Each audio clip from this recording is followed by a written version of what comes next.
I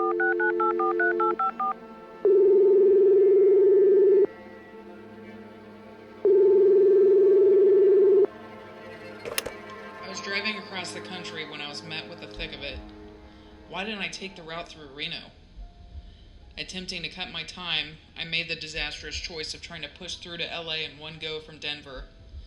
As I passed through Paradise, I flipped to the news when I saw the detour on my route. Road closed.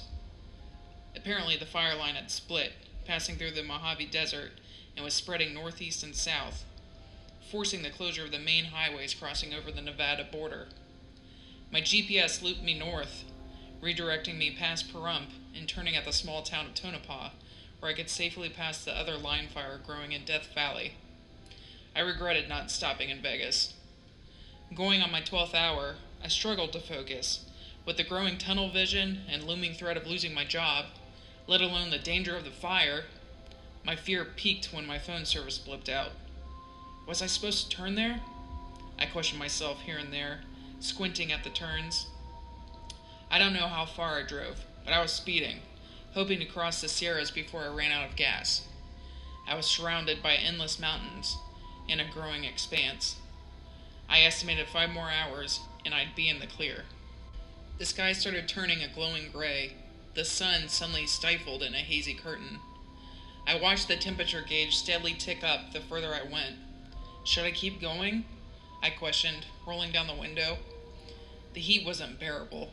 I knew I was going to have to turn around soon. Hadn't seen a soul in sight, no cars since I had made that turn back at what I thought was Tonopah. Did I make the wrong turn? Was I really in Death Valley? Panicking, I wondered at what temperature my car would start to fail. When did rubber start to melt? I sped back the way I came, praying I would find refuge somewhere. Scanning through the billowing smoke, I gripped my steering wheel, trying to avoid staring at my gas gauge, which was dipping further and further. At that point, I began to question my life choices, my very existence, actually, when I came upon a clearing in the smoke. My car sputtered until stopping suddenly at the diner. In the middle of seemingly nowhere, there was a shiny silver exterior reflecting the glowing red sign, Dealer's Choice. It was a welcomed neon oasis among the desert hellscape. I was beside myself as I entered the pristine retro diner. I was met with the smell of fresh coffee and a burger being flipped. Hello? Come on in. A lone blonde woman was pouring coffee into a standard white mug. I nervously approached the counter while looking over my shoulder. I could see the flames in the distance. There's... Passing through? She said, smiling. A plate of burger and fries was placed in front of me. I was suddenly so hungry. She caught me skimming the interior. Happens all the time round here. Just have a seat. Relax. I slid onto the glittery red round stool. God, that burger. I suppose anything tastes better when you think it might be your last. My worries began to melt away. Surely she wouldn't be there if she was concerned. Maybe the diner was retrofitted with some sort of fire-resistant coating, or that's what I told myself. I don't know if it was shock or exhaustion, but I just didn't care in that moment. I accepted my fate, regardless of what happened. So where are you headed? She asked. I caught her name tag, scrolled in a glossy red cursive the name Lily, as she poured me another cup of coffee. L.A. Ah, city of dreams. Let me guess. A writer. She pointed to my car keys and tapped my USB keychain. She was right. I get LA folks in here from time to time. She pointed to the wall. It was covered in framed photos and scripts from the best. I approached the wall, examining the signatures. You know, I could put you up there. Me? No matter how many years I spent dedicating my life, my days off, my work breaks, hours before bed. Truth was, I didn't have much to show for it. It was truly my deep pain. I resented my life. How did I even end up like this? Always a step behind, my dream always out of reach. Where did the years go? I snapped back to reality, seeing the orange glow flickering on the picture frames. Looks like we're going to be here a while, she said, now standing in the middle of the diner, facing the wall of windows as the fire engulfed everything outside. My car! I was in shock. What was I going to do? Don't you deserve a better car? Lily scoffed. She was right, but what about my job? That's why I had to drive, to save my transfer money for a down payment on some crappy studio apartment. 2 months' worth. You never wanted that job anyways, she continued, almost reading my mind. It was beneath you. You deserved to be on that wall, with the best.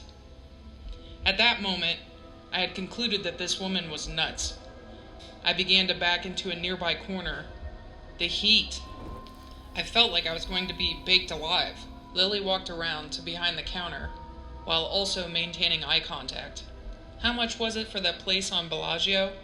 That place you always dreamed about? She clicked a button on the register and withdrew endless stacks of $100 bills. 800,000, 900,000. She counted aloud. I inched closer, the flames reflecting across her face as she set the money on the counter. $8.3 million. She motioned for me to come closer. I know how great of a writer you are. It's just, sometimes you gotta know someone to make your dreams come true. She upturned her hand towards the wall of photos. Isn't that what you really want? The life you've always dreamed of? The fame, the money, it could all be yours. It could be your life. I was feeling dizzy from the heat. Her hand gripped my shoulder. A new start, right where you want to be. My eyes started to well. Was she some sort of witch? Was this all just a dream? Maybe I was in some fever dream, actually dying out there alone in the desert. So tell me, what would you... Anything, everything, I interrupted her, and I meant it. I awoke at the wheel among a scorched desert at a desolate crossroads. The smell was expensive, surrounded by pristine, shiny Italian leather. I started the sports car, and it revved with vigor. I reached for the receipt, signed in blood. My car's GPS lit, rerouting me to home in Bel Air. Was it all just a dream, or was it just my usual bender? I can still remember my life, and how it was. It all feels so surreal now. It's like my life has skipped, and I can't help but feel like an imposter. I'm torn between who I was, or what I imagine. I don't know these people, but they know me. I just want my life back. I didn't know the terms of the deal. I want to go back.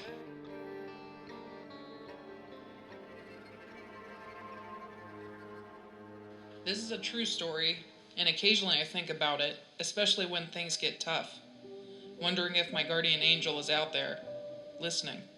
I remember my grandmother telling me this story growing up. She wasn't one to embellish, and told me this during one of my week-long stays during the summer months growing up. She was up early, as usual, making breakfast for my cousin and I. Sitting down at the kitchen table, I'd ask her about Grandpa.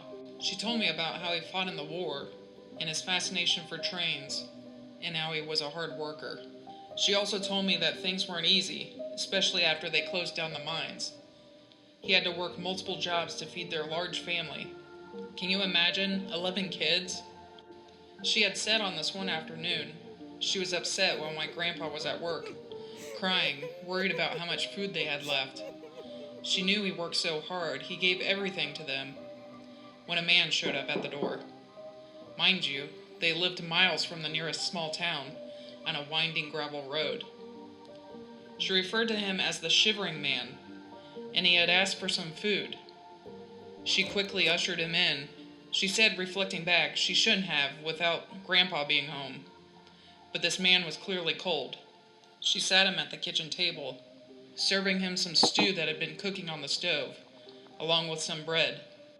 He wolfed down the meal while she gathered some towels to warm him, even offering one of my grandfather's old coats to keep him warm. When the man suddenly seemed better and thanked her for the meal, as he stepped out onto the stoop, she tried to get him to leave with a bundle of bread, when he turned and told her that she would never be without, and that she would always have a full fridge.